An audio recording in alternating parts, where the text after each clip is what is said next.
Amazing audio you'll discover.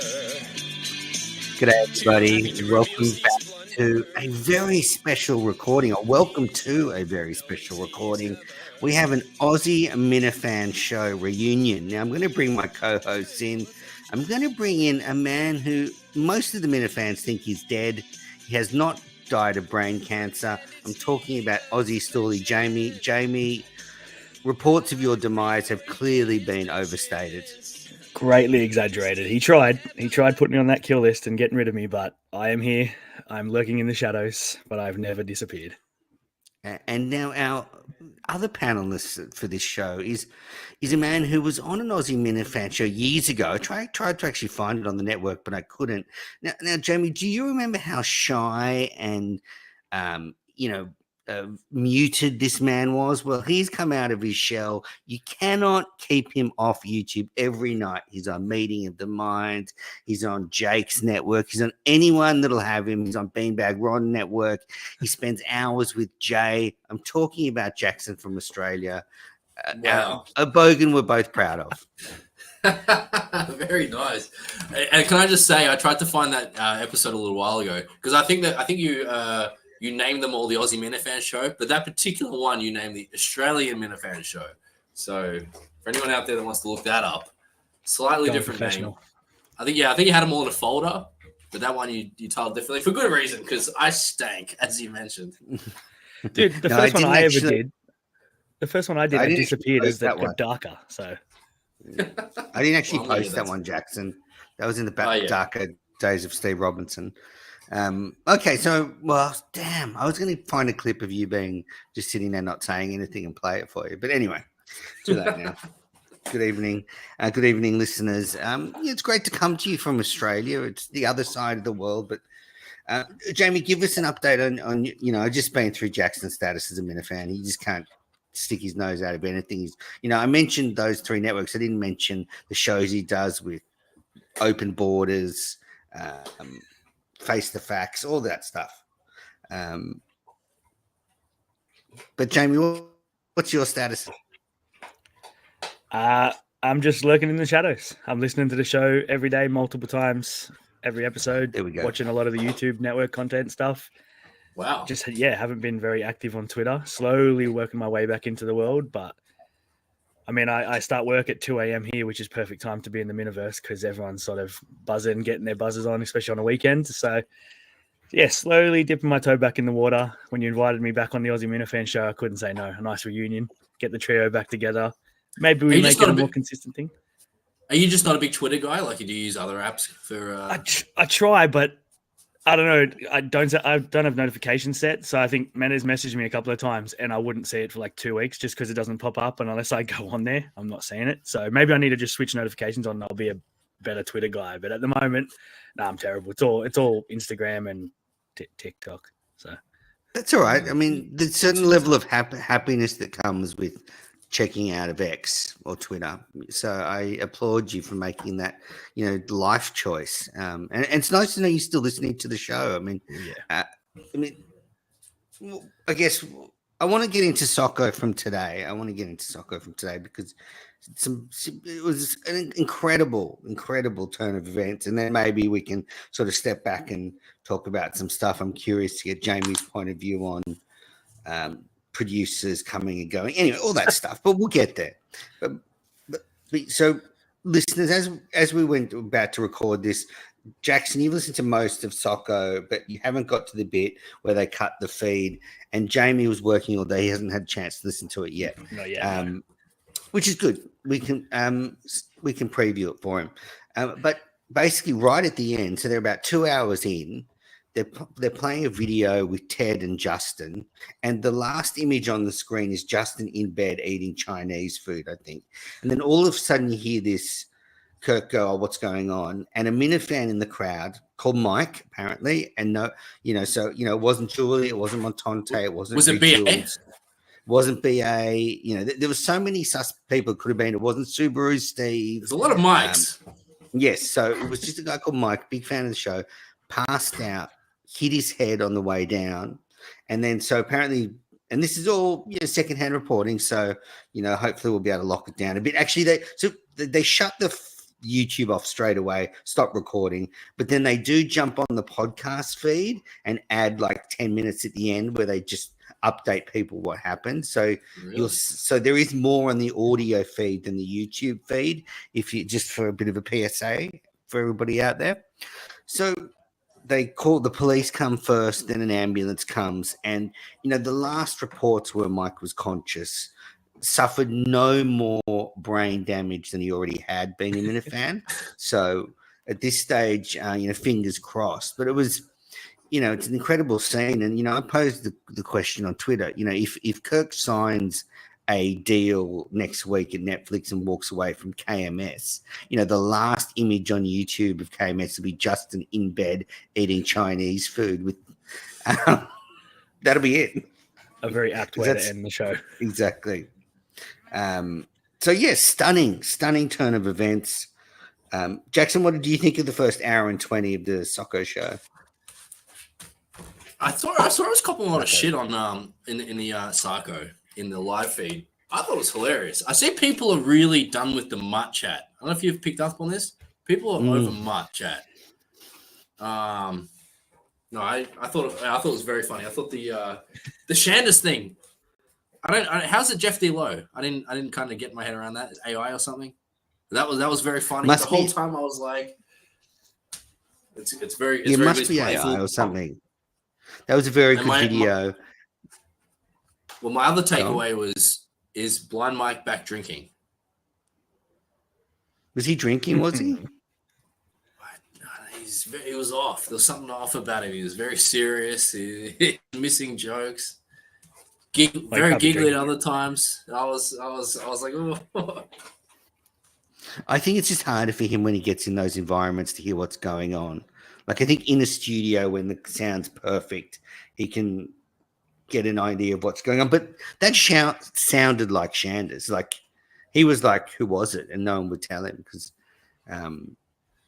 it sounded a lot like Shanders. I don't know how. You're right. I don't know how Jeff did it. I was watching it on my phone, and there was part of it. I was like, his mouth kind of looks funny, but I was like, no, it's. I looked a bit closer. I was like, no, that is Shanders, and then Kurt goes, no, it's Jeff D. Lowe. I don't get it. Anyway, I see what you mean about Mutt Chat. I mean, what more can you say? I mean, we've said it all about him. I mean, Jamie, what more can be said about him? Just I'm a big Mutt. I loved Mutt, especially when he was back on the Kirk and Callahan days. But holy shit, turning down a dream job at Barstool. Like, I'd kill to be offered a job to work at Barstool and to be in the gambling cave with Big Cat, Dave, Jersey Jerry, all those fucking people. And he just, oh no, I can't. I've got something else at the Mohegan Sun Casino in front of fucking 2 million fans, Justin and his dog. Like, it just pissed me off, and I'm out of Mutt. I can't do it anymore. You're out. Kirk needs to stop. Like, he doesn't want help. He just wants to be useless and just shit. Like, yeah, can't do it. I can't do Mutt anymore. Wow. Barstool. Mutt and I think Mutt really hates me. Like, honestly, like, I think he really hates me now. He will never bring up my name. I think all my needling of him and just subtle jokes. Even like I didn't, when I did my sort of Mad Menace about him and wondered, what his partner was thinking. I mean, I don't think I crossed any lines. Like, I didn't do a John Peltier or anything. But I can see Mutt just being out on me now completely. We as a Miniverse need to be out on him now, but like, he doesn't like us. Kirk's always right. He always says the second he gets another opportunity somewhere and they say you can't be around Kirk, he's going to be out. He's just he's a whore for not a lot of money jobs. Like, he could have had a great paying job at Barstool and he said no to take a, maybe $200 a show. Maybe he's working for free at Mohegan Sun. Who knows? He doesn't want to get paid good money. He doesn't want to earn money. It's amazing to me. The opposite of Justin. Well, Justin would work for free though, I guess. So he's pretty skinny. This show's obviously not going to lead to anything. There's not going to be any long-term thing. So when the 8 weeks is done, is Kirk going to welcome him back on the KMS? Probably. Yeah, that's the worst part. Seems like it's like he had. It's like like Kirk's the successful family member, and he's trying to look out for his poor rundown brother who's been through a divorce and has 4 kids paying child support. Not that he is, but he's just a charity case to Kirk. He's just trying to do everything he can, and he just doesn't want any help. Yet he needs to take it. Yeah. So frustrating. So let's go through all the news out of SACO. So first, Kirk was talking about how hammered Julie was on Friday night, like genuinely fucking rooted by the sounds of it. Not a good look. And then you could see him buzzing around a little bit on Saturday. And you know what happens? I mean, Jackson, you know this because you've probably done this yourself a lot.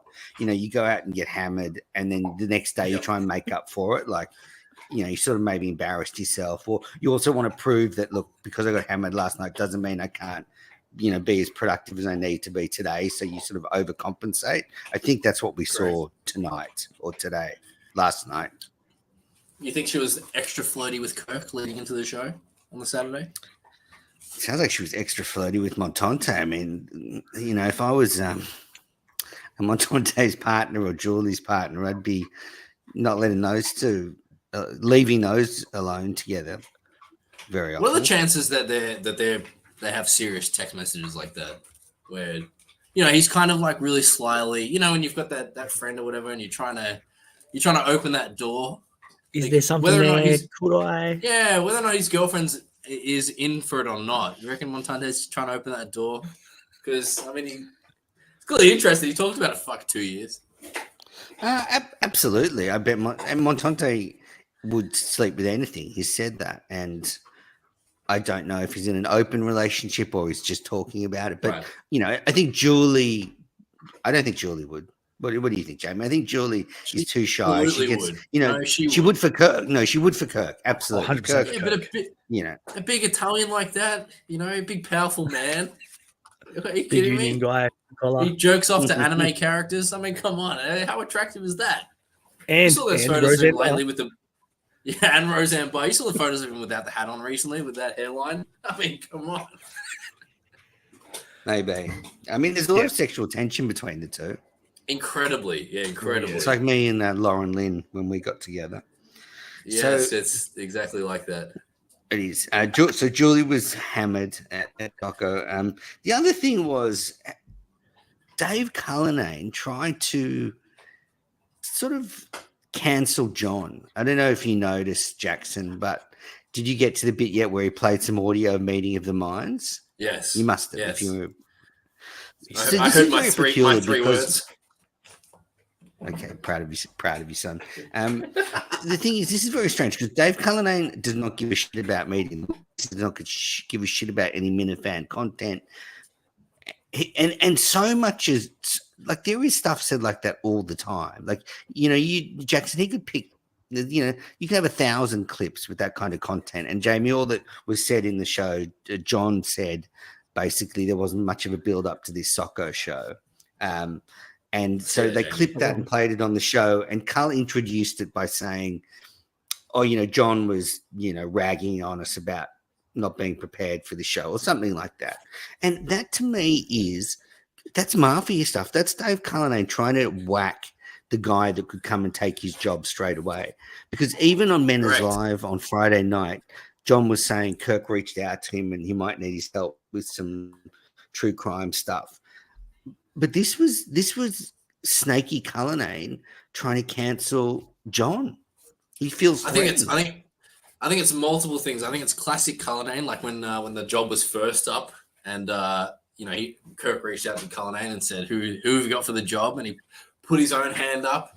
And I think there's a few examples after that where he tried to cancel potential producers.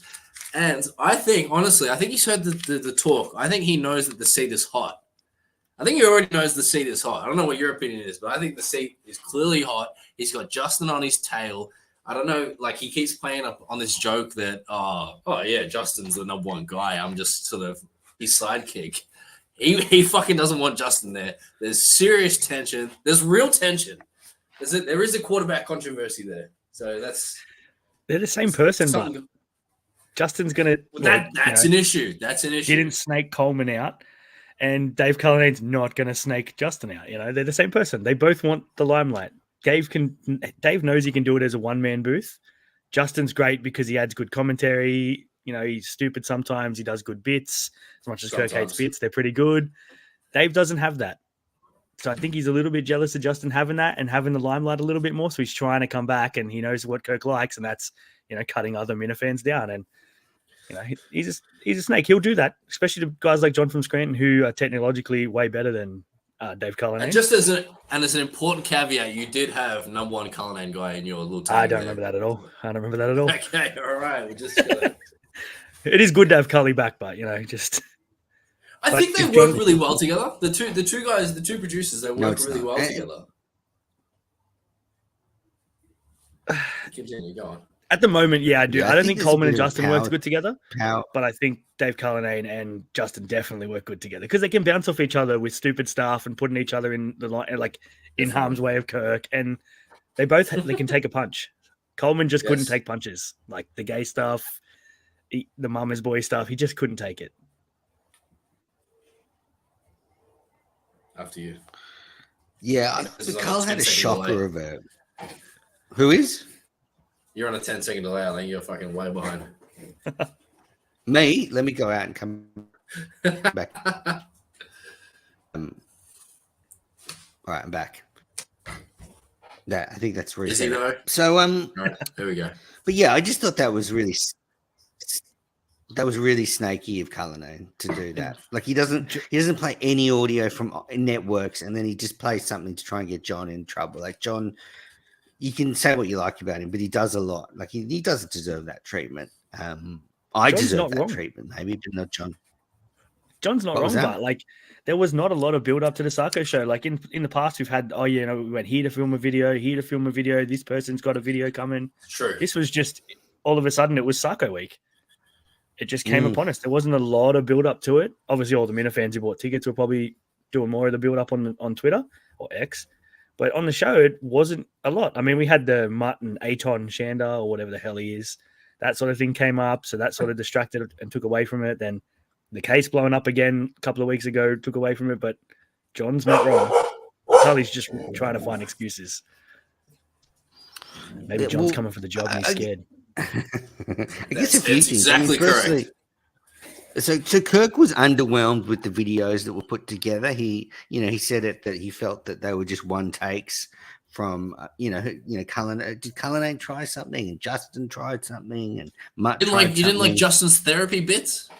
No, I didn't. They were funny to make fun of, but they weren't good. That was a great episode. Obviously, they were like the Aton, worst thing. They were like the worst thing ever brought to the show. Terrible. But the only good thing Mutt did was the only good things was Mutt and Aton and Justin and Ted. They were the best two. And Justin and Ted, we didn't see the end because the guy passed out. So Cullinane did nothing for the show. Justin did nothing for the live show, and then basically, and so they're ragging on John, who made a very good point, and then Cullinane during the show, did you hear him spoil the Shanda clip at first? He goes, "Oh, we've got a clip from Jeff D'Lo," and then Kirk goes, "Oh, you idiot." and so they had to wait and then introduce it again later as a clip from Aton, and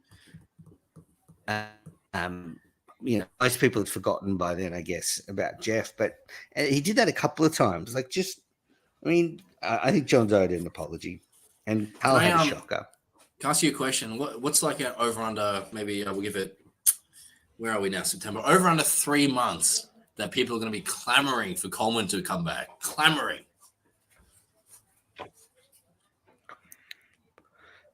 I think there's already a bit of a groundswell of support for Coleman, and he was loving that BC win on Twitter. If you haven't seen it, he's on the field at BC, drunk as a skunk, singing the BC victory song.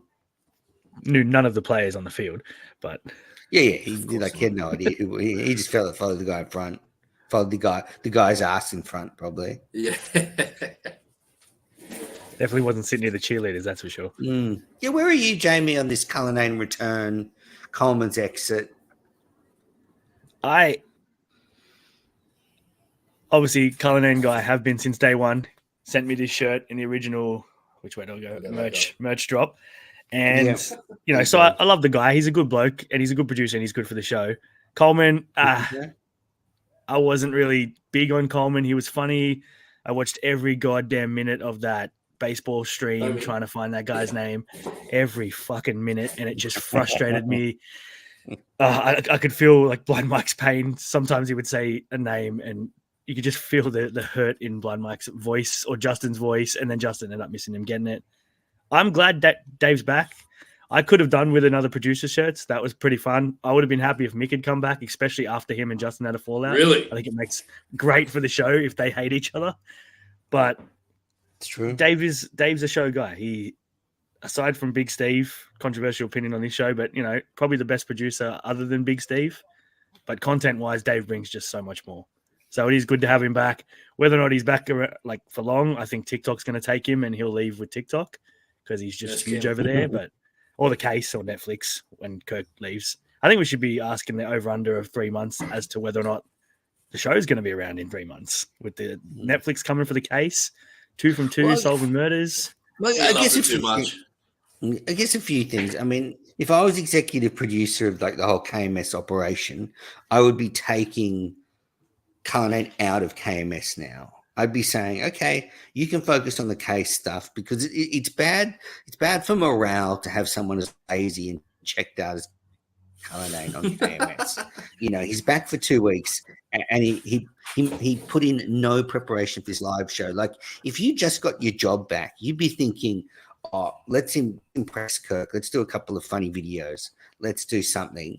But he didn't do anything. He just jumped online with Nurse Kim and did his own show. So that's fine. If I'm Kirk, I'm like, okay, you're more useful to me on the case stuff now. So I'm going to take you out. Right. And I believe, Cullinane has made a bit of a name for himself in this industry. I mean, he was on TMZ the other night or whatever the show was. Talking Aaron Rodgers. So, okay, still. Fucking weird. You don't see Justin on TMZ. TMZ don't call Justin. I'd pull Cullinane out of KMS and I would put somebody else there. And you'd have Justin in the one chair and then maybe start to bring in some interns or an assistant producer. But yeah, I think it's no good having Cullinane involved with KMS. I mean, he's a snake. He's not interested. He's all about himself. He does, his mode of preparation is just go through the headlines. He just goes to TMZ or, the Washington Post and picks Jackson could do that. There's no thought going into it. You raise a good point, Jackson. You interested in a stateside move? Jackson or Watertown, baby. Let's go. He might not make you catch a boat and then walk across the country as well. He might just say, just fly, whatever. Yeah. I'll do it for 3 months until Menace gets over there. Yeah. So there was some discussion on Friday night on Menace Live. So, Jamie, you said KMS could end. So there was a couple of plans floated. One of them was, does Menace Live replace KMS for like a few months? Well, say Kirk and Dave go into sunset and go and try and solve some murders. Do we just slot Menace Live in as a sort of replacement? Obviously upscale it. Are you okay with us laughing at that? We're just us blatantly laughing at that. Are you all right with that? Yeah, absolutely. I mean, there was a time where Kirk went away and Menace was a huge part about why there was content in the world for a long period of time. So it's not out of the realm of possibility that Menace could step up and bring the Minifans into the world. We had some great shows launched in that madness. I can't remember what it was called, but God, Jackson, would you prefer Menace Live is in the gap, or would you prefer the Kirk Minahan show hosted by Menace? I mean, that would piss a lot more people off. That's it. You really put me in a conundrum right there. Are we talking like Menace Live where you're just taking shitty phone calls for fucking taking Jake phone calls? Shout out Jake. That was John. I mean, I did praise him a lot, but he ruined that show because he let his friend kept calling through. Anyway, what are you coming with? What are your topics? Like, what are your main 4 or 5 topics? We don't do politics. Are you doing sports? Like, what are you bringing to the show? Heaps of red talk for sure. Menace Live. No. If it's KMS with Menace, is it the Kirk Menace show? Yeah. Okay. So, will be a lot of Minifan community stuff, a lot of network focus. 40% or more? Over under 40? I'd hit the 40 for sure. Okay. But, you know, I have some pretty, you know, strong opinions on the world that I could get out there. How much like cricket? what? Maybe a few more interviews. Some I calls. could brush up. Yep. I would cause a lot of trouble in Barstool. I would just try and annoy people in Barstool. That would be. You get a lot of interviews. You know, Elisa Healy, whatever her fucking name is, Michael Vaughan. Who else we got? But I wouldn't make them cricket. I'd be, you know, leaning on Kelly Martin to book a few people. Mookie Betts. Not there anymore. Not there No, anymore. like Hollywood stars. I'd be, you know, Hollywood stars. I've got a few connections over there. I could lean on Just them. whoever Jaron Big Cat gets Duran on Part of My Take. What? Get Paul Skeens, whoever they have on Part of My Take, you just drag him over to the Kirk Minahan show. Yeah, he'll talk sports. Yeah, exactly. For sure. And you know, some people were saying I should start a Patreon for Mena's Live and then do it like 2-3 times a week. Who said Jackson? There was people in the chat on Friday, like lots of that? people. Oh, really? Lots of people, really? You have to go back and watch that show and actually pay attention to the Patriots chat. Stink Again guy, Don from Jeweler. Don the Jeweler. Anyway. Okay. The guy Jackson, that what do you hates think of that us. idea? I mean, I'm trying to think how many people would sign up to it. If 500 subscribe to Blind Mike? More so, what would you charge? Well, John from Scranton, I'd have probably 3 levels. I'd have like the, you know, $5 a month level, the $10 a month level, and then the Kirk Minahan level. Free. What are the other Like levels called? like $100 a month or something. Minifans. Just hope that he would subscribe. No, I tried to work it out. So what would the $5 level would be? I don't like Menace, but I'm begrudgingly going to support this show. Because we secretly are big fans. Yeah, the $10 level would be had something for this one. Can't remember what it was. And then the Minahan level. You've really thought about this. Oh, you know, because we were talking about it on Friday. We were talking about. What's your opinion on no Mike and the Minifans on Friday? That's fucking crazy. I don't want to throw my CEO under the bus, but Well, I think the plan was goal. John was going to be. See, what people don't realize, John's a control freak. So, you know, it's always the way these things play out. Like, you know, I come across as being very authoritarian, but behind the scenes, I'm all about, you know, building up my creators and giving them creative freedom and molding them into stars like Kane. Whereas John is, you know, he comes across as this easygoing guy smoking durries and bongs on camera, but he's actually behind the scenes, you know, very controlling. So he was apparently going to go to SACO on Friday night. So he didn't want to leave anyone else in charge. So that's why he didn't organize one. But, you know, he's lazy. I mean, Joe would never do that.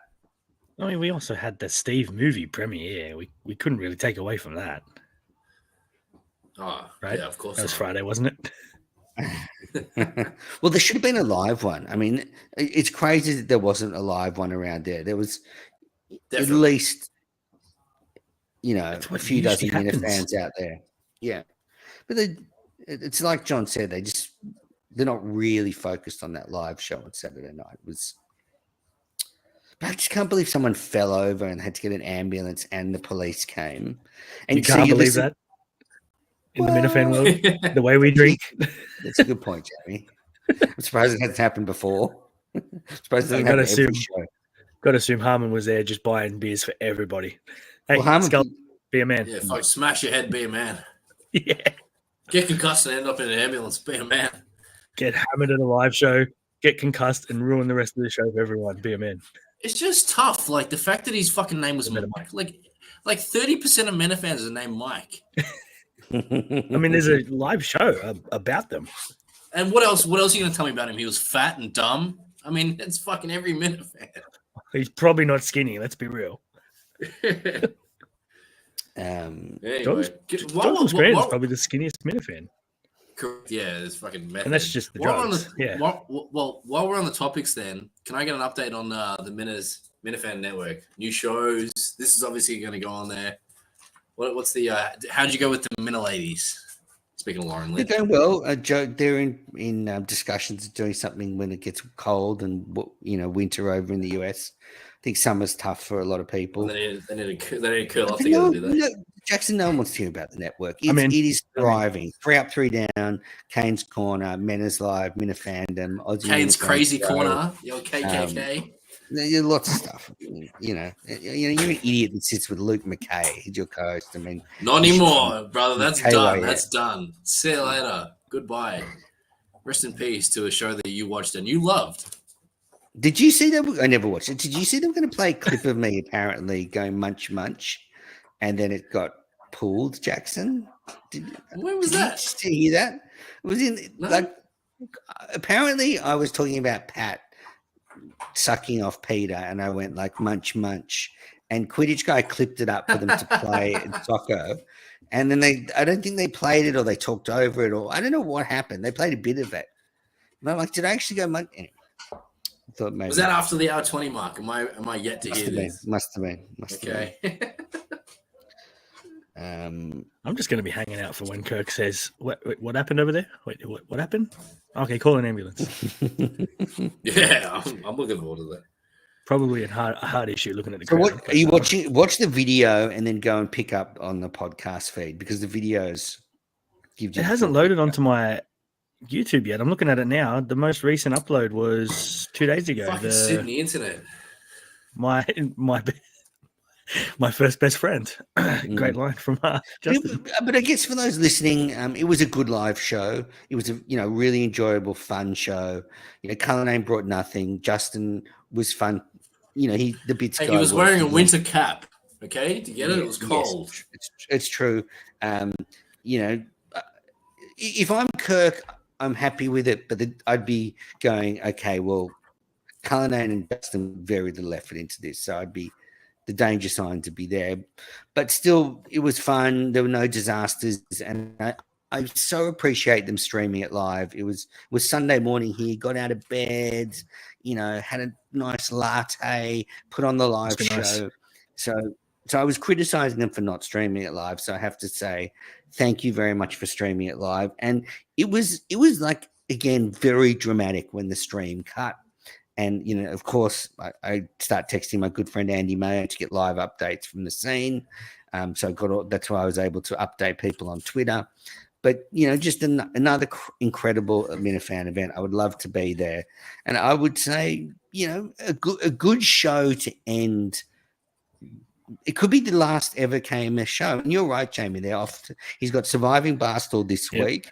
They could sign a big Netflix deal, and Kirk said he'll take a year off, and so that's going to be a year of Manners Live 3 times a week from Watertown. And let's not remember, he's already gone. Sorry, go. He teased that he had almost a full season of the case done before he did season 2 of the case. Plus, he's got the Dr. Dan stuff because I don't think he was talking about the Dr. Dan stuff. So he's got 2 seasons ready to go. So he'll never be able to use the Dr. Dan stuff. Someone got to him. God, I hope so, because just the stories from him and Tom Shattuck alone, I just want a deep dive into this guy, more stories. It would be awesome. Shattuck. Can I go on? Well, I was going to say, I want to put a downer on SACO. I want to know your opinion or your potential theories on why Justin's dad bailed on his bit. SACO. I love this. Justin forced him to. Well, he said exactly. I think that Justin, who probably still lives with his dad, I know he goes back and forth. It's not a conspiracy. I think Justin's a little bitch about it, and I think that he's fucking gone to his dad for what has it been, like a week and a half now with the cats in the cradle. I think that he's gone to his dad and fucking bitched and moaned about how he's fucking embarrassing him and making a dick of his fucking show. That Justin's the bit guy, not my dad, and I think he's harassed him into fucking canceling. I mean, he's yelled at him before. Remember the basketball when they came over to say hi to Kirk? He bitched him out there as well. So he's got history of doing it. So I want to see more. Justin a bad guy. People are asking. That's what I'm hearing. Well, I've said many times that Blind Mike is very smart. He just lies now. When if Kirk asks him something, he will just bullshit. Because you don't want to put personal information out there. So you make stuff up. You just whatever. Like well, you're going away. Oh, yeah, I'm going here, blah, blah. And you make some story up so no one researches it. I can see Justin being asked by Kirk to ask his dad and thinking, I'm just going to say my dad said no. Yeah, I'm not going to ask It's him. easier. Okay. Yeah. Yes. Just be like. It's probably his dad right under. But then on the show, Justin did a pretty good job of acting angry that his dad said no, because in the show, Justin said the way he lied about it or said was, I went to my dad and my dad said, I don't want to be a character in the show, which is why I said, well, then why did you fucking call in? Because this is what happens. It's bullshit. That's such fucking nonsense. Yep. That's such a lie, obvious lie. He just wants to be closer to his son, and he thought this was an avenue to do it. Be a character on the show, get to talk to my son more. He's just reaching out, Justin. He wants to spend time with you. Okay. So you both think that Justin's lying. I think Jamie Justin was mortified. Justin was fucking mortified by it, and he's been harassing his dad. Yeah, he wants his reaction to the phone call. Yeah, Justin, it's clear wants to keep his family away from the show. Yep. Did you guys know he had a sister until that came up on the show? Because I had no fucking idea. I knew he had a brother. And then it's like showers and it's just. And he hated when his brother called in as well. His brother, who was really funny. Yep. Yeah, I want to see more Connor. Back in. Justin shuts that one down. What do you think about Justin eating? It's fucking concerning. Like, he's 28, 28, and he's that fat. I mean, it's I'm so jealous. I'm on like a calorie count deficit now, intermittent fasting. Shout out, Mutt. And just hearing him and all that food that he ate, I'm like, oh my fucking God, I'd kill to do that. Oh, when was the last time you went to pick up your Nazi goring with your prawn crackers and you fucking ate a McDouble and a McChicken on the way there? I've never, ever done that. Imagine pre-gaming Chinese. It's like whenever I've had Chinese, I kind of feel like I'm being with some dirty whore or something. That's just the way I feel. Like, dirty food. And that's been frequent lately. So I can't imagine like washing it down, like entree of burgers, and then 3 hours later going to Taco Bell for like a sort of just a snack. That's why he changes houses. Those toilets. Is it called dog whistling? Because you mentioned the other day that you've had a little taste of the Asian cuisine. Let's say. So is this what you mean by Chinese cuisine? You've been dipping your toes in the no. I was just talking about Chinese food. I don't feel dirty after sleep. I don't feel dirty after sleeping with an Asian woman. That's for sure. Because you mentioned it the other day. I didn't experience it coming out. just Chinese food, or greasy and shit. Anyway, I just think Justin is really concerning. He's a young man. He needs to eat breakfast. He needs to stop eating shit all the time. Like, you can eat McDonald's once a week, no problem, but you can't eat it, before a Chinese meal. That's so funny. He needs a couple of fat guys. Remember back in the day, Mike tried to do that sort of fat challenge where Minifans put their name in a hat and that we all were going to lose weight. Justin needs Minifans to step up and put money on the line to challenge him to a weight loss competition. Yeah, we had the Coleman thing and there was a shit ton of money on there, but Coleman didn't take it seriously. We need Minifans. God knows there's a lot of us out there that are on the Husky side to put money into a hat stateside because, our dollar is $100 here isn't worth as much as it is over there, and get him healthy. Like, maybe money might motivate him, because clearly girls don't. Weight loss challenge. Yeah, because I was 120 kegs. Me and my family, because we're all on the Huskier side, like the Trudels. We put $100 in a hat one year and went 6 months in a weight loss challenge. And when there's $600 on the line, I can fucking diet. I can lose weight. I went down to 89.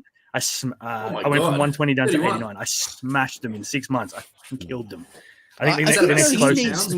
He needs education, though. Like, I think he it's not just I actually think he needs somebody to go, okay, this is, you need you need a healthy breakfast, and you need to try and eat 3 meals, and he's got to learn about eating. He's just a young kid who's never been, taught He's how 28. to eat properly. Yeah, no, the young kid is starting to. Well, you're right, Jackson. He should know by now. But he doesn't eat breakfast. He eats, and then he just eats, a pile of shit. I mean, Full credit to him for cutting out soft drink. I did that myself. I'm at 997 days or something like that now. 996 days since soft drinks. That goes a long way, especially for sugar. So that'll help him. But when they were doing the weight loss challenge, and he says, "Oh, I can eat all these breadsticks as long as I stay under this amount of calories. I'll be fine." That's fucking wrong, man. Yeah, that was the moment where I was like, "He's fucked." Yeah, that's a good, like, yeah, you want to like count calories and stay on in a deficit, but you still need to try and eat like enough protein to make you feel fuller, enough carbs to give you the energy to go, not just eat just shit and fat. Like, I'm not a nutritionist. Jamie, I can go to Olive Garden and eat fucking 6 breadsticks and I won't be fucking overweight. What a fucking idiot. You might be able to. This guy can't. But you're not going to stop at Taco Bell on the way home, Jackson, and wash it down with 3 steak burritos. We don't have those in the Shire, so can't get Taco Bell. Otherwise, I fucking would. Where are you guys on Steve from Gloucester at the moment? Jamie, you've been silent for a while. That's exactly what I want to talk about. You can ask Jackson. No. Go. This is what I was going to bring up next. Yeah, that's what you look at us for mono. On the same wavelength. Yes. I don't know. He kind of annoyed me. He wants to be a character on the show, but when Kirk uses him as a character on the show and tries to bring him in the world, he doesn't want that. He doesn't want the smoke. He doesn't want the hype. Like when he was, "Oh yeah, I'll come in to talk to Cinema Lords, but I'm bringing my lawyer." Like, what the fuck is that? Nothing is going to happen. Like, seriously, you're coming into a studio to just do a show. It would have been amazing content, but he pussied out and he bitched out. Now he's trying to come back into the world and trying to do bits with Kirk. "Oh, I'll challenge you at basketball." Kirk would beat the shit out of him at basketball. There's only one person in the Miniverse that I think could take Kirk one-on-one, and I still don't think he'd beat him, and that's Beanbag Ron. It's just a bit. It's just his way of trying to get back into the world. Ron ditched SACO, by the way. Big news. Oh, shit, really? Yeah. He just, after... Not good. He just, because Kirk was a bit mean to him on the show, Ron got all sensitive and said he wasn't going. No, now I don't believe you. I don't think that's true now. It's true. Yeah, that's it. Because he's mean to everyone. If you're on the network, you're going to cop shit. You're going to have brain cancer wished on you. You just need to roll with the punches and enjoy life. Yeah. Steve from Gloucester's just trying to take it too far, but like, seriously. And now I hear him coming back into, because I'm one of those poor saps that listens to the Burn Barrel as well. So shout out Tom and Alice. And he's now leaving messages there every day. And other people who leave messages there are starting to go at him as well, which is starting to get under his skin again. So I think the same thing's going to happen here. People are going to start going at him and he's going to shy away and just hopefully just float on into the abyss and just be like me. Just be like a Minifan that enjoys the show. And then come back. Just for those watching on video, I've just put up a photo from SACO of the scene as the ambulances arrived. That was a Harmon tweet. Things looking good. Call the ambulance, bear man. Look at all those people. So continue, Jackson, on Stephen from Gloucester. I just don't think that like enough people give a fuck to go at him. It's done. The bit is done. I mean, he came back with his little basketball thing. He didn't even take shots. Like I watched that whole video waiting for him to like run onto the court and like, step back. Nothing happened. I was like, this is Stevie bits. And I've said it before, but I'm out. I've predicted 2 or 3 times now in the last few months that he'll do an appearance before the end of the year. It's not happening. He's not coming on the show. He offers nothing. If he came on the show, he would offer nothing. He would apologize the entire show. What are we looking at? Is it Quinlan? Sorry, Quinlan is commentating on some soccer, and they've brought some little kids into the booth. Is he allowed to be alone with them? Anyway. Are you saying he's openly gay, right? So I think openly gay people are more trusty. Are we? Continue. Sorry, continue, Jackson. Shout out football. It's a callback from the Kirk Minahan show tonight. I'm joking. Really? It is? Well, I'm clearly not there yet. I'm a Quinlan guy. Jackson. I love Quinlan. When John Peltier acted at the show the other week, that could have been him in the booth. That's what I was about. Kirk said on KMS that it's okay now. Yeah, what's your thoughts on that? No, go back to Steve from Gloucester. Sorry, we'll get to that kids thing in a minute. I don't think it's okay. But, we'll get to the kids in a minute. I'm going on the record. It's not okay. So Jackson, what do you think about Steve? I think it's, I don't know where you fucking started pulling this bit up, but the last thing I said Anyway, was, I'll just jump. All right, go on. I'll just jump in there, but you can react to it. I think the thing about Steve is he's a control freak. He's got, we know he's a fruitcake. He wrote, a 100-page manifesto and sent it into KMS. So we know he's a fucking lunatic. But you mean fruitcake in the other sense of the word? Yeah. Gay. Which sense of the word do you mean fruitcake? Both. Fruity. Okay. He's definitely fruity, but he's also a fruitcake. And the thing is, when he loses control of the situation, he doesn't like it. Like, he wants to come into the world on his terms. Kirk play basketball with me. Kirk have me on the show. But, when it's, I don't like these jokes and I don't like the way, he runs away. Whereas you just have to roll with the punches. Like, it's never going to go the way you think it's going to go. And you just have to accept it. Like, it was all jokes. Like, there was nothing that bad said about him. I mean, if he's a homosexual, then good luck him. Yeah, him and Quinlan are on the same team. No, exactly. guys, Steve, he has a daughter, right? He can't be John. Yeah, I mean, gay guys have gotten married before. It's happened in history. It'll happen again. Around his age, they come out to you. Like, apparently, it's in like their early to mid to late 40s. They start to, actually, I'm actually gay. There's still a chance. Yes. But wait, how old are you, back to 10-year-olds.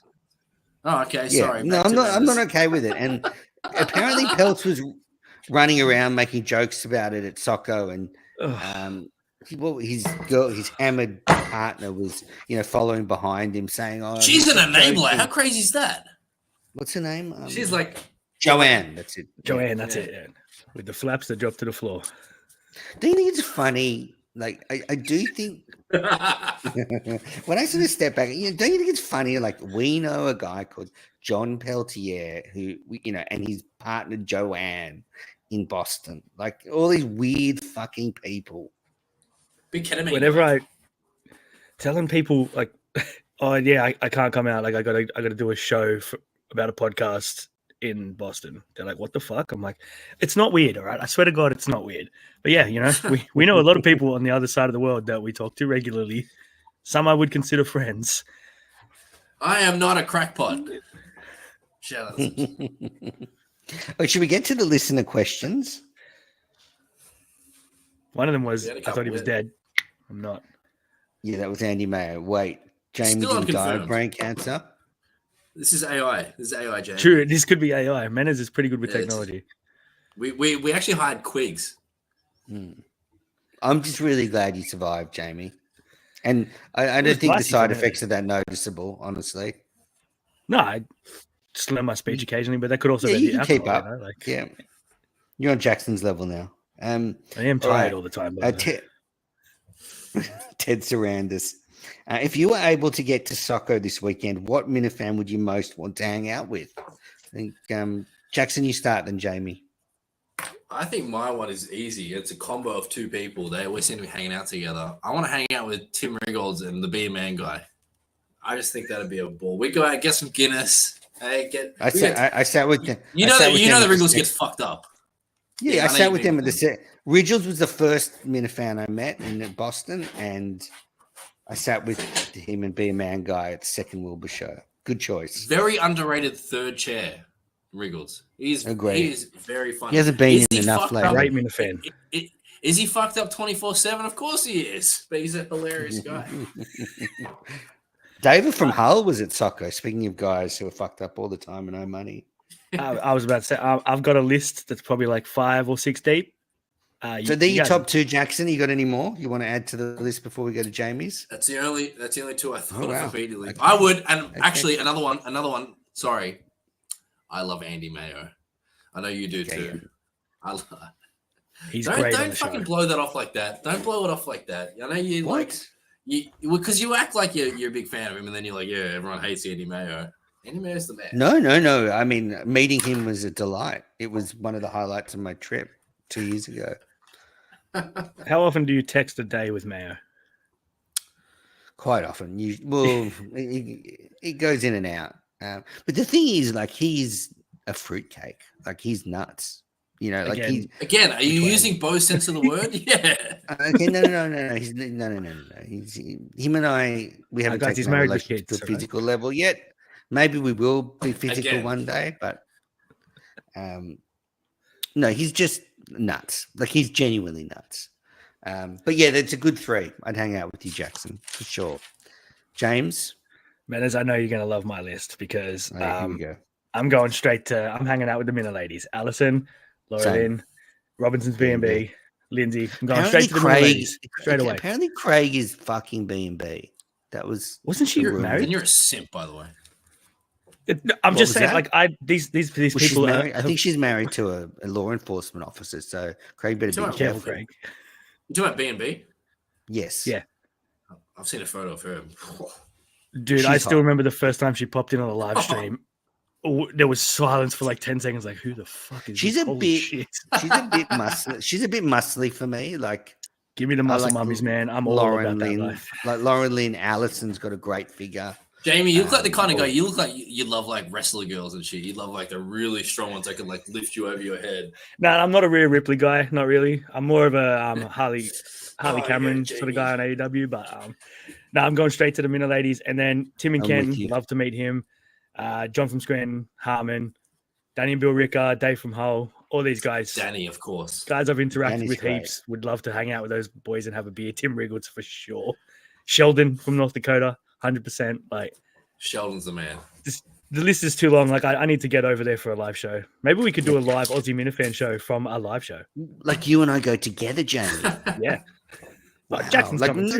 Like we won't share a hotel. No, I'll go fuck myself, you know? I might actually. Houston Texans flag in the back, but you didn't say you wanted to go. So so we all three of us go together. Yes. Just do a live show outside the studio, down on the street. I met most of those people. They're great. I guess for me, it's about meeting the people I didn't get to meet last time. Like I never got to meet Ned Snark. I never met John from Scranton. I never met BA. So they're the people I'd like to meet. And you've named 3 of the most good-looking male Minifans. Okay, well, I'd also like to hang out with the Minna ladies as well. Trust me. Lauren Lynn, we need to mend fences. Maybe we should do that. What happened there? In multiple ways. We just fell out because she's not trustworthy, but she can make it up to me. Use your imagination how. Alison in Boston, she's a smart lady. Spent a lot of time with her. Did Montante kill her? I don't think so. No, that was another Alison. That was another one trying to be like a show person. That was another Alison Boston, though, right? Yeah, I don't think it was Ali T. I don't think it was Ali T. I thought it was she's the one with the glasses. Yeah. I thought it was her. Anyway, whatever. All right, so next. I do not have Montante. But B&B, they're all great. I mean, there's all the Minifans are fantastic to hang out with. There's no real dickheads, but we'll get to them now. If you could eliminate one Minifan from ever participating in the community again, who would you pick? Jamie, you can go first with this one. Ooh. Who's that guy that was harassing Laura Lynn at the live show? Wagon, Wagon. Wagon, yeah, probably go him. Everyone else is good. Like, you interact with them on Twitter. Minifans are good people. No matter what, I don't care what the people at Barstool say, what Brandon Walker says. The Minifans were good people and they're loyal. We will go to the mat for Kirk in any situation. Fuck that guy from Chicago radio that I can't remember his name right now. Bernstein, Tool. We come to Barstool's aid when we're needed, I was trying to call that fucking radio station from Australia doing the 101 code that we have to put in to actually call fucking the States. But, there's not many. Just that, don't fuck with the Minna ladies. It's a very simple thing. They're great people. Okay. They're incredibly attractive. Yeah, don't sexually harass the Minna ladies is what you're saying.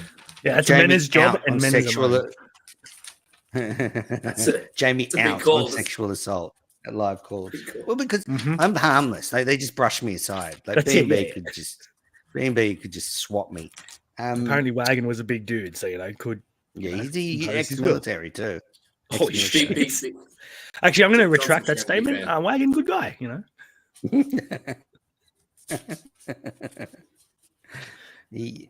Jackson, what about you? It's a tough one. The easy answer is Steve from Gloucester. I was going to go with that as well. I'd like to say Dr. Vodka, but he doesn't do that shit anyway. See you, man. Whatever the fuck just happened. you Anti Steve from Gloucester.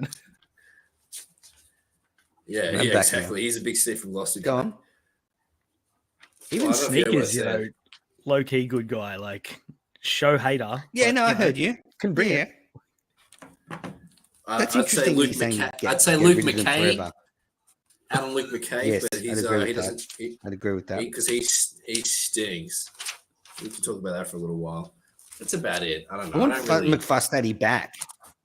What about Ted Sarandis? Is he a real person? Does he go to shows? Because he stinks. Can we get rid of Ted Sarandis? Yeah, I would be. He supports the networks, though. I don't. I know he's going to watch this. I'm going to be on the down list. That's fine. Yeah, I love you, Ted. I had you muted on Twitter. I had you muted on Twitter for 2 years, but we won't talk about that. Oh, you know who I do want to meet? I'd love to meet Kirk's desk, just to see that character in the real world. I think I met Kirk's desk. Was he as desky as advertised? Was he as desky? Yeah. Yeah, I don't know how you know. He just acts like a desk. He doesn't break character. So for me, I would want obviously Wagon. I think it's disgusting. John lets him on his show. I think it's just disloyal. It's immature. It's just why John just he fails to make a tough decision. And then I'd probably say Red and Ziggy. I'd be happy if those two floated away. They're just annoying. And shout out to Rundown. We need the Rundown back. Well, I've got to say I'm down on Sneakers. I'm just you've been hitting the same note now for there needs to be some shades of grey with Sneakers because now it's just everything sucks. Everything about the show sucks all the time. And look, there are some bad shows. Well, let me just finish what I'm saying about Sneakers. On Tuesday, Wednesday, there were two bad episodes. So you've got to be able to say they're bad and then go, but Thursday was good with Ted and Blind Mike. Sneakers just hates everything. Everything sucks. Fine, criticize the bad shit, but you've got to appreciate, they have some good shows every now and then. So Jackson? I was just going to say, you're out, you're not out, but you're down on Sneakers, but is that what's your thoughts on the fact that it was a show topic that you would tweet shit out and the only person commenting was Sneakers?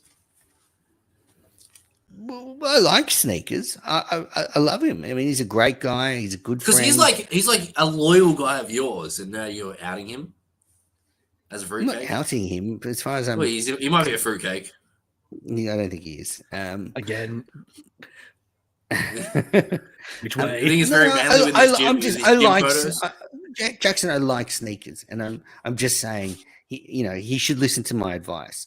I would ease up because he's the boy who cried wolf now. Everything always sucks, so people don't listen to him. Now, shout out to Menace getting one comment on those tweets, but it's more than 8 Chanders yet. Exactly. Ted Sarandis. Were Jamie and Jackson fans of Menace as a cricket broadcaster prior to KMS? Well, unless they were big fans of the Sheffield Shield, I doubt it. And I do not do cricket. Very vocal about that. Can't do cricket. I'm a football guy.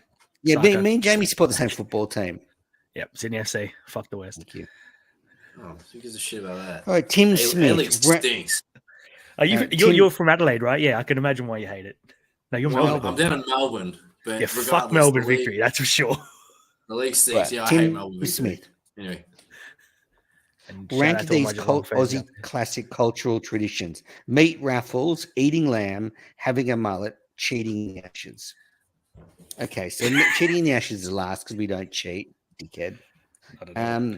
He's just salty over the Johnny Bairstow thing, by the way. Let's just. Look, I'm a fucking pom as well. So I would say I'm staying out of the Ashes talk. Jamie, I want to like you. Don't bring shit like that up. I don't care about cricket, but it's just football. Anyway, I would say number 3 is meat raffles. Like eating lamb and having a mullet are above meat raffles in Aussie tradition. Is that an Australian Australian thing? thing? A mullet now. What? Eating lamb, is that specifically Australian? I think so. I bought lamb today. Apparently they don't do it except for like Greece and like Mediterranean countries. They don't eat it anywhere near as much as we do. Apparently, why? It's fucking amazing. Australia and New Zealand. It's the best. Okay, it's there you lean, go. It's good for you, Justin. It's expensive overseas. It is expensive overseas. All right, so Tim, I'm gonna rank Lamb's eating number lamb one. is number 1. Oh, Number 100%. one. Having a mullet number 2. Meat Working on my own raffles right now. 3, and PRC Coleman loves a good meat raffle. He told me, and then cheating the Ashes. That's such a shit joke. No, he said he won a meat raffle recently. He won a meat raffle, not joking. And then I messaged him like, "Oh, we have meat raffles in Australia too." I'm sure it was. I think it was a different type of meat raffle. It did happen. Okay, speaking of PRC, we've got a question for him now. I'm not going to say PRC is boring, but this question is, in the theme of the evening, if you guys did a live show, where would be the Australian equivalent of SACO? I don't even know what's interesting about that question. I'm not driving sure. theater out west near what's park. Well, I googled. So SACO is about 2 hours 50 from. I feel like the Boston. Central Coast, Central Coast or something. Heading up there and doing the show. Yeah, probably. Yeah. Terrigal. Avoca Beach. I reckon Terrigal RSL. That's all right. Anyway, stupid question, PRC. Right, I guess more importantly, well, no, we need to do what about out in Mudgee or something, out in Bathurst. No, the three of us need to do one like in SACO before a live show. We go over together and we do the pre-show. All right. Okay. Tim Smith, another question. Why do you keep saying there's no snow and no mountains in Australia? I've felt snow on my skin near Bathurst and been to the Blue Mountains. Jackson, that's not why do you keep saying there's no snow and mountains?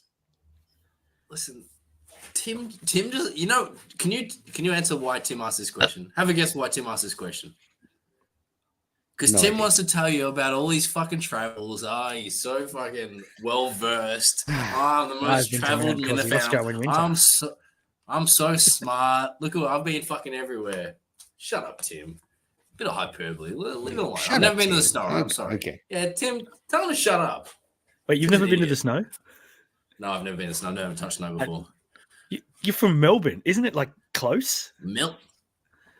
That's like 3 hours away. I don't know. It's not. I like the heat. All right. I live on the beach. I like the heat. All right. Man, I lived in Mossvale up in the Highlands up here for 5 years. It snowed the year before we went there. It's like south of Sydney. And it snowed the year before we got there and the year after we fucking left. 5 years I was there and it didn't snow once. Are you happy, Tim? Are you happy for this fucking question? Also, Armidale, when I used to live up in there, which is like the fucking main of New South Wales. So, all right, so let me save the show. All right, so Jamie, so what network content are you watching? I never miss the drips. I fucking love the drips. It's the best. If I'm at work and Meeting in the Minds is on my Twitter, I'll be sitting in meal rooms with my headphones in, just watching Meeting in the Minds go on. Do you really watch Meeting in the Minds? I'm waiting for an invite. I'm in there. I'm commenting on it. I'm like, come on, John, hit me up. They dropped the link in the chat. The link is in the chat. You just click on the link. Yeah, but I mustn't be. I'm not scrolling that high. Like, hang on. You comment on it? What's your name on YouTube? Coach JB or something like that. JB Coach, maybe. It's unbelievable. I will link it to you. JB Coach. Me and Jay, we have serious political conversations about how Jackson loves Meeting in the Minds. The human race started in the United States and how cancer's not real. So I see his Facebook posts. God. You have him on Facebook? Yeah, I got a heap of fans on Facebook, man. Like, you have Jay on Facebook. Yep. All right, Menace. We need to change the topic again. This has gone off the rails. Jay's good, man. Like in doses, he's good. Like I can't hate on the guy. He's on a good run. Since he met Fairy Girl, he's trying to turn his life around. She doesn't talk to him anymore. Anyway. Yeah, but I think it's a wake up call for him that he needs his life together. So when he meets the next version of the Fairy Girl, he's in a better spot. Oh, okay. So follow up. You stole Good First Evil from the BBR network. Yeah. And he bailed on you. So can you give me a rundown of what happened? Well, Jay said he would come over to my network and he wanted to do it at the same time as Mike and the Minifans last week. And then John said to him, if you do that, I'm going to kill you. And because Jay literally depends on, because Jay depends on John for meeting the minds and stuff. He just decided it wasn't worth it. And finances. So I've never watched the drips, and I'm not joking, Jamie. Oh my God. I don't like Jamie. He's lying. Ford. Let it be known he's lying. This is such fucking surely. bullshit. Yeah, he's such a fucking liar. I've watched bits of the drips. Like I've watched 10 minutes. Here we go. I haven't watched Every I haven't watched an episode for a month. I haven't watched an episode for a month. This is like Gus. Remember Gus's lies, and like eventually you'd poke and prod and you'd find out. You find it out. truth. Yep. No. Honestly, I couldn't tell you the last time. Did they talk KMS? Like, because last time I turned it on, it's like 50 they minutes did. of them just yapping. That's the best part of the show. Just talking about parking and medical supply sales, the show, the basketball. Plunkle. Yep, the plumber. The uncle that was a plumber that never came. Was over the line today. They said on the Shanda thing, the over or under for Pat Ford going back to the mental health clinic was 0.5, and they took the over. Said Pat Ford will go back to a mental health clinic. He's got a lot going on, He's new baby in the house. He's been there this year. Yeah, exactly. There's a lot going on. He's recovering, all right? He's recovering. Love the judgmental. I like Ron episode where they talked about tree. I like John, but I just will never forgive. I will never forgive Ford for what he did. I'll never forgive him. Was he under pressure? John Warren guy. I love John Warren. I love them both. I need them both in the studio at the same time again. I think they're just. I'm glad he got mental health problems after he did what he did to me. Like, no doubt. What did he do? He just went. I sent him a message. Like, I think he was on Mike and the Minifans the next night or something, and I sent him a message because they weren't ever promoting Mike and the Minifans. I sent him a message, like he was going in studio. Said, when at the end, when Kirk says, "Do you guys want to promote anything?" I said, can you mention Mike and the Minifans? And he made a big thing about it, like that it was the worst thing in the world for me to ask that. He brought it up like on the show and tried to make fun of me. And that's when Kirk went, "Oh, well, do you do people want to come to my network instead?" Oh, is that where it all started? So that was Pat Ford. I followed him. Yeah, I followed Pat Ford today. And he goes, "I know how Mama Kay felt before 9/11. This is my dead falcon. Chills." I followed him because I think you need to keep your enemies closer. I'll be honest, I don't even know if I follow Pat Ford. Yeah, it's a terrible. As much as I love the drips, he'll be dead anyway. He'll fucking lying on the bottom of the building. It's true. I mean, the last time you tweeted out, Jamie, was like in June about Liverpool or whatever the fuck you talk about. Was it really? I don't know. Are you a Liverpool guy? I'm pretty sure. No, fuck no. I'm a Manchester City diehard. Oh, okay, you're the one fan. Meeting of the minds, it is good background noise. Meeting the minds is good background noise. Like if you're just mucking around. Yeah, it's Minifan. But you can't go back and watch it. Oh no, I wouldn't go back and watch. You got to be in the moment. It's 3 hours, 40 minutes sometimes. I'm not going back. No, I don't listen to Joe Rogan when it's that long. Like it's 6.5 hours. Jay will wait for Jackson to finish work, and then they'll talk for another 2 hours about diabetes. Man, I remember the good old days of me walking around Central Station in Sydney, jumping on a live stream with like 9 or 10 other Minifans, just talking shit for hours on my shift, getting paid to talk. Let's bring it back, Jamie. You are getting the link. I'm going to be in the DM. Jamie, are you sad about the demise of Mike and the Minifans? And what do you think of Timothy Fax? Let's take it easy with the demise. It's definitely not what it used to be. Back in the good old days where I don't know. I used to be on it, so it obviously was better. Way better. I tried to get back in it. It's always the thing when people are like, "Oh, it's not what it used to be." What the fuck did it used to be? By the way, shout out BA. BA's the man. I do miss BA. I am a BA guy. I was an original GV was a guy. good host, but it's Snake, biggest snake in the world. Whatever. True though, but yes, whatever. I think we need to move. When they were talking about moving it from a Friday night, I didn't hate that idea. Thank you. That was my idea, Jamie. A lot of Minifans might want to go out on a Friday night, definitely on a Saturday night, maybe move it to a Sunday. They're Minifans. They've got no one to go out with on Friday night. God damn it. You keep forgetting this fact. I'm just portraying what I'd like to do with my own life to the Minifan world. Like, they must be Exactly. going out, right? Drinking at bars and having fun. They're while I'm party going to bed animals. They at have 5 a p.m. lot of friends. Yeah, they must be the opposite of me. But I am a Minifan. Like, fuck. We don't have lives. No, but I think like more shit goes on Friday night. Like, you know, like in the States, it's a school sport night. Like they play football and Oh, you man, know, I there's wish we had that shit cheerleading. here. Like you know, like for example, I think Joe's got school sport on a Friday night at the moment, so she can't help. And facts, where are you on facts, James? I don't mind him. I don't. Jackson loves him. No, hang on. No. I'm not. That's not going to be my answer. Oh, okay. Yeah, he's. Yeah, I mean, I don't dislike him. I don't mind him. Like, there's a lot of other people that when I watch shows, I'm like, oh god, here we go. But no, I can deal with him a bit more. Do I have to go into more detail? No. Facts. I love facts on other shows, but the meeting of the meeting of the minds. The Mike and the Minifans host is a basketball point guard. He needs to get the ball. He needs to bring it up the court, and he needs to pass it.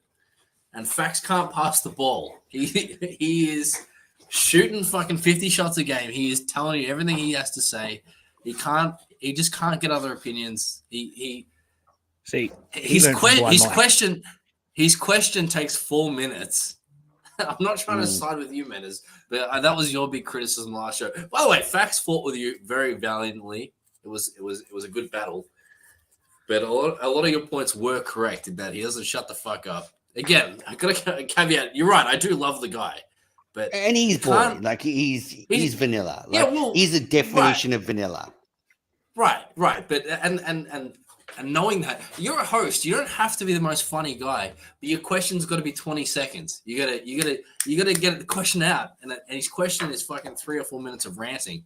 You'll say the same thing 5 times in his question, and again, Facts. Love the guy. Your host sets the mood. So if you sort of ramble for like boringly in a monotone for 5 minutes, then that's what you get back from the panel. He gets hate watchers. He gets hate watchers. Like when you, it's a fucking 1 hour show. It's a 1 hour show, and the questions take half of the show, and so you're sitting there going, "Facts, shut the fuck up and let people actually give an answer." Again, I like the guy. That's true. I mean, Blind Mike was like that when he used to host Mike and the Minifans. It was all about Blind Mike. So maybe he's just taking a leaf out of his book. Just saying. Yes. One thing about Facts is he's definitely going back to 2020 and watching fucking old Mike and the Minifans. That's true. That's one thing that's happening. He might have been watching it live in the moment like I was. Yeah. Because I had nothing better to do. That's likely. On a Saturday morning. Again, I like the guy. Good that you preface it. You keep saying it, it kind of loses Yeah. I like the guy, but I want to shit all over him. And if he disappeared, I wouldn't care. People say, and as you should be Minifan of the year, but I think, if you look at the trajectory of Kane, he's had an incredible rise this year. He started the year in the doldrums, and now he's hosting 2 stellar shows, Kane's Corner, the famous Mama Kane interview, and 3 Up, 3 Down, that continues to power on into 21 episodes. I mean, I think Kane's had a great year. He's had 2 really good appearances. He's had 2 great appearances on the show, so that only helps him. I liked him anyway. The first one wasn't terrible. I didn't mind the first one. No, the first one was fine, but you're getting to know the guy, like it's hard to be amazing the first time. The second time he showed exactly what he was, and he was great. So first time's never going to be great, but he was all right. No one saw what I saw in Kane. Like the talent. We looked. I was able to foster that talent, and he's offered me his house. That's sort of the leadership. Yes. He said, "I'll move out, and you can have my house." I mean. Are people doing that for John? Is anyone in his network said, "John, you can stay in my house"? No. John, you can stay in my house if you come to Australia. Wow. Down the Shire. Okay, well, one person's done it then, so we're equal. We're even. Thanks, Jamie. Yeah. Hey, if he comes to who doesn't want to come to the Shire when you come to Sydney, Australia, mate? The greatest place in all of Australia. Cronulla Beach, let's go. Do you guys like Kane? Are you Kane guys? I wasn't initially, but his appearances of the show have brought me around, and I'm starting to become a fan of 3 Up, 3 Down. I just like the concept. Starting? Wow, you're starting, yeah. Are you saying you've been watching it from start to No. I've only just started to watch. They've talked about it a few times on the show in the last couple of weeks. I'm like, you know what? I'm gonna give this a chance because it sounds like a really good concept, and I'm starting to enjoy it. So, like, the show is going fine, and then all of a sudden, PRC will just jump in with a down, and it'll be like some random person to do with Barstool. Okay, I didn't want to do it. I didn't want to do it because, again, preface, I like PRC, okay? But that show misses McFuss Daddy. McFuss Daddy. Listen, has Kane for like 3 episodes in a row been like, oh, we miss McFuss Daddy? Maybe that's a red flag, you know? Who's saying that? Not me. But I think it's a nice, so Jackson, I know, the Minifan community is filled with hate, but it's nice to have someone like PRC whose first instinct is to be nicer to people. Not every show has to be acerbic and trying to break people down and shoot them in the kneecaps and all that stuff. And PRC brings some love. To change topic a little bit, then, what's your thoughts on the gatekeeping scandal? Interesting. So for those catching up, what happened was PRC was given some information about Freddie Lynn, which inclined PRC to not want to do show with him and then ban him from Mike and the Minifans. Subsequently, it seems to have been proven that the Minifans were getting mistaken, and Freddie Lynn, although being a fruitcake and weird and loopy and sad and boring and all those things, he's not someone who should be kept off Mike and the Minifans. Well, he should be kept off it for being boring. And again, I like Freddie Lynn. I will just say the Minifan world is a dirty place. It is mucky. You are in the mud. And it did take me a year or two to understand what it's like to live in a swamp. And Jamie knows this, which is probably why stood back. took take a step back. Yeah. No, I mean, it's better if I'm just silent. I've realized Brendan Walker made a great point on unnecessary roughness the other week. He was talking about, when his team lost to Toledo. You really go deep. Oh, dude, I love college football, man. I'm obsessed with it. So do I, but like, shit. Take Casey Smith out of the show. She's just the eye candy on the YouTube show. Take Casey Smith out of it. Big Ev, Blutman, and Walker are awesome. But he said, like, they were talking about, other guys get in the mud and they're like, oh, hey, help me out. Please help me out. And Brandon Walker's like, nah, man, I'm that motherfucker that's there. Nah, come down here with me. I'm dragging you into the swamp. I'm dragging you into the muck. I don't want to lift people up. The Minifan University is like that. We're not going to lift people up. We're dragging you down to our level. It's how they show love as well. Like, if someone says you fucking suck, it means I love you. That's basically what it means. That's what I think anyway. Or if they say, again, I like the guy, but then slam them for like 2 minutes, it's the same thing. Who knows? Who can tell? I mean, I can't tell you how many times at the Wilbur 2 years ago, someone would come up, beg me for a selfie, and say, oh, shit on you on Twitter, but I love you, and then we get a photo and a hug, right? One person walked past and said, fuck you, Manners, and that was it, out of 500, Again, I shouldn't have done that. I'd been drinking. I can't play into this. I can't make your head bigger than it already is. So I'm gonna let that one go through to the keeper. I mean, he's already the ideal producer for the show. Kirk's already said it. He just doesn't want to go through what he has to get there. Enough. Please stop it. So I'd like to hear from people if you think you want more. If you'd like me to turn Menace Live into a professional show where I prepare, there's guests, I have a producer. I would need a producer. Who would that be? I'd start a Patreon. I'd probably need, a few hundred subscribers to make it viable. But I'd really want a couple of thousand. You'd probably have at least 30 or 40 paying the $100. That'd be good. Cut in Kirk. I could cut in, give Kirk the big man a taste. John, I reckon, would be a good producer. Would John have to loves move you. to the States eventually. I mean, this could be a good start. Sacrifice his own show.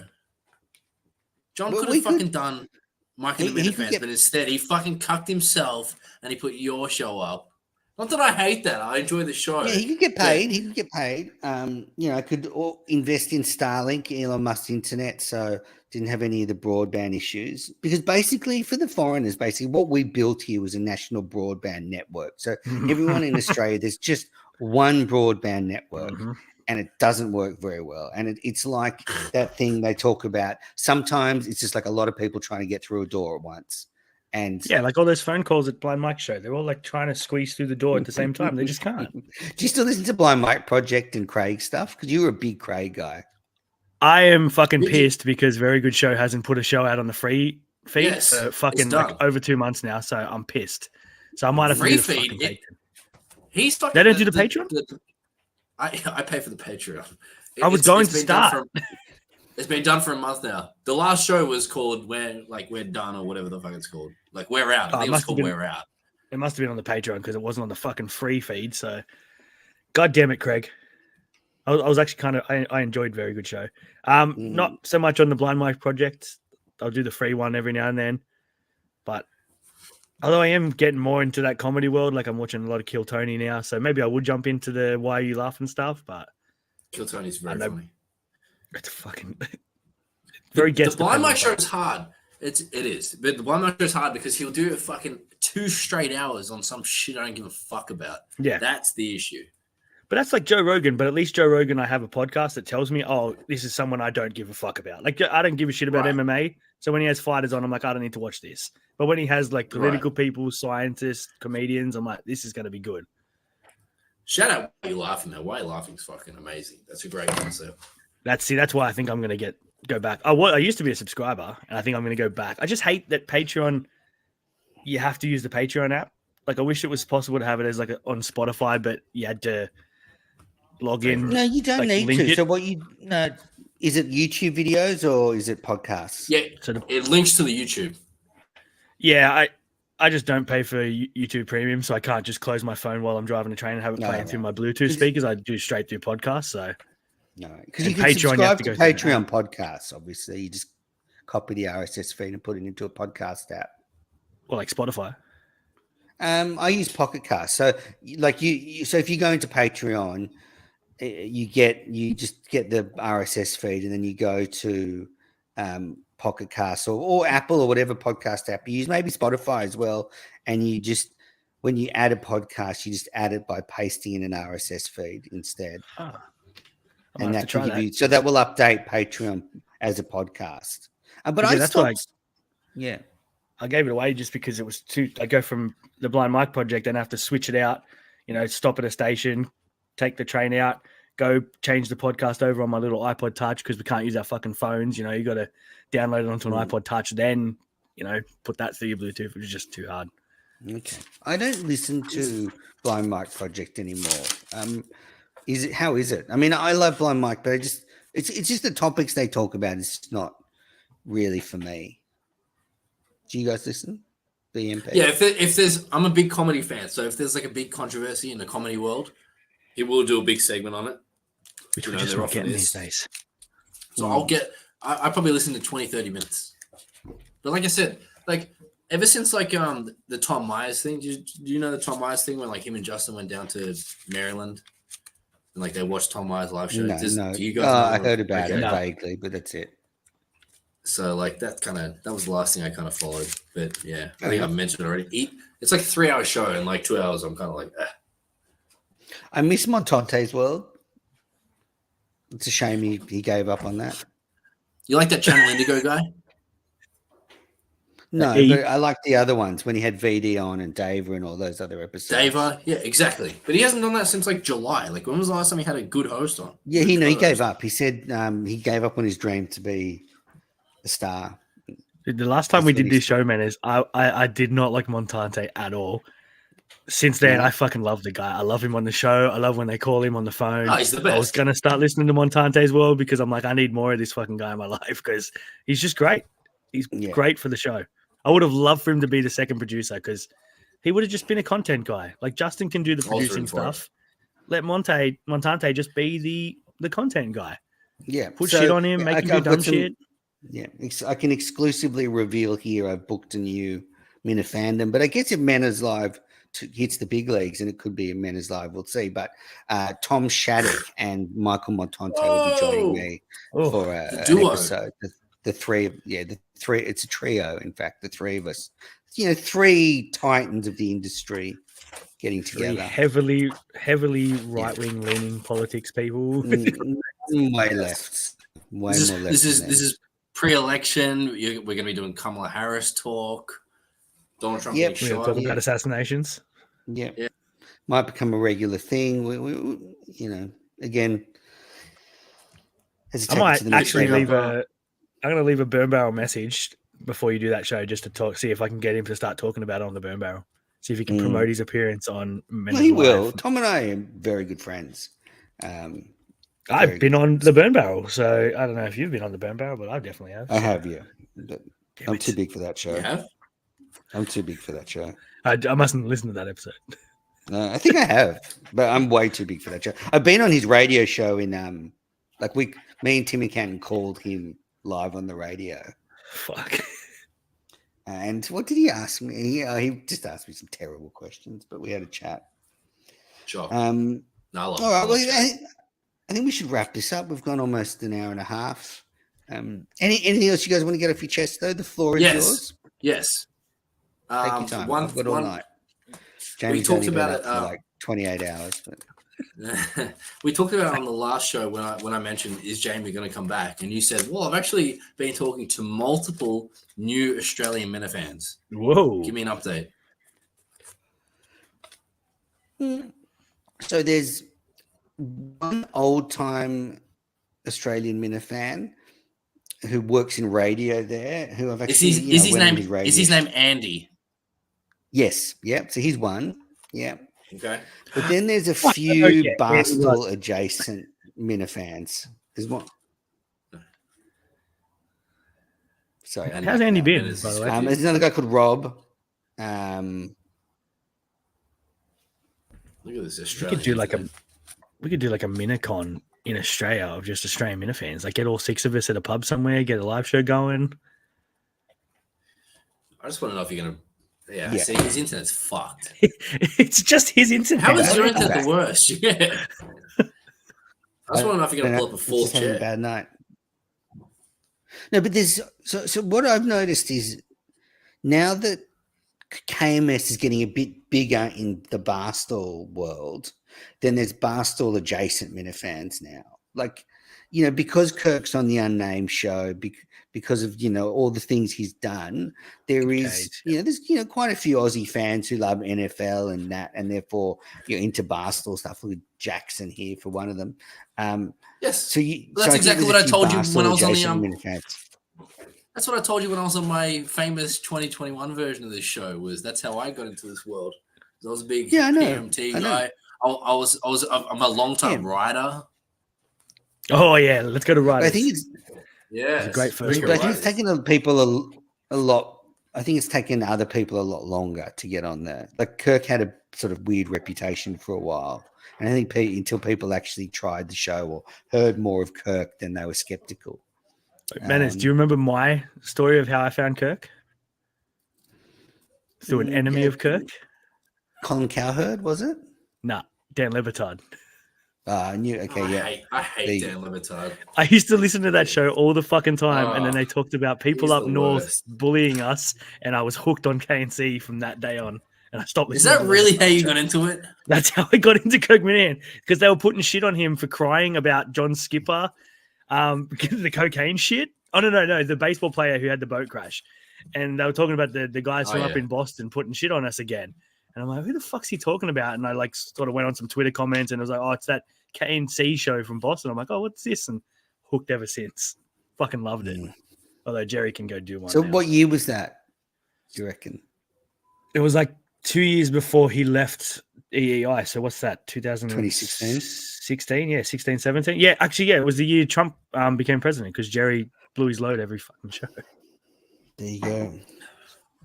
Yeah, unorthodox way. I was a PMT guy, like, and what was that fucking surf and turf back in the day as well with Show Hader and Stephen J.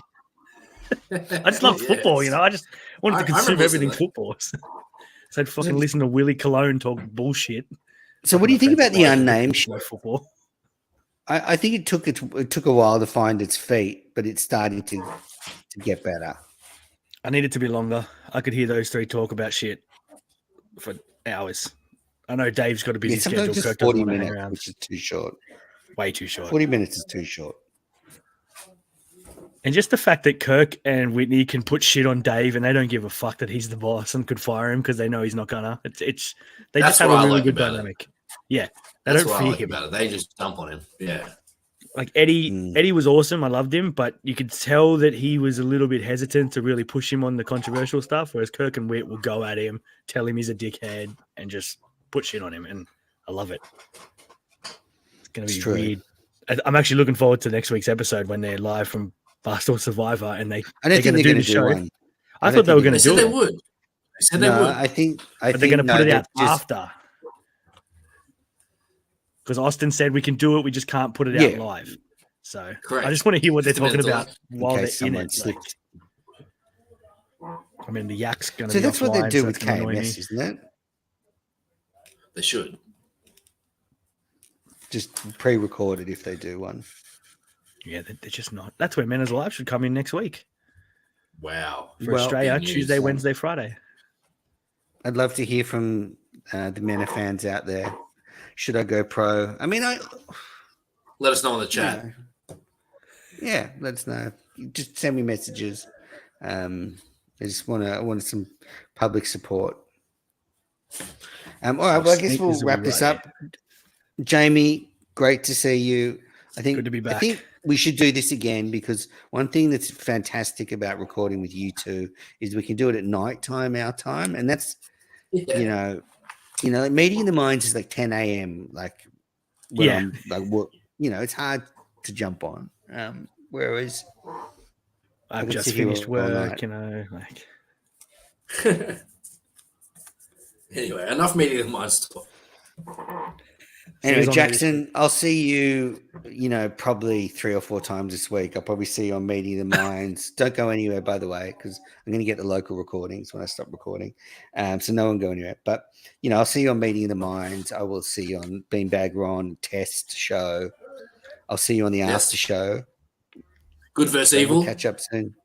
Yep. And Jamie, you should get the link. We'll see you on Meeting the Minds. Listeners, thanks for tuning into the Aussie Minifan show. Thanks to all the questions. And, stay tuned for some more.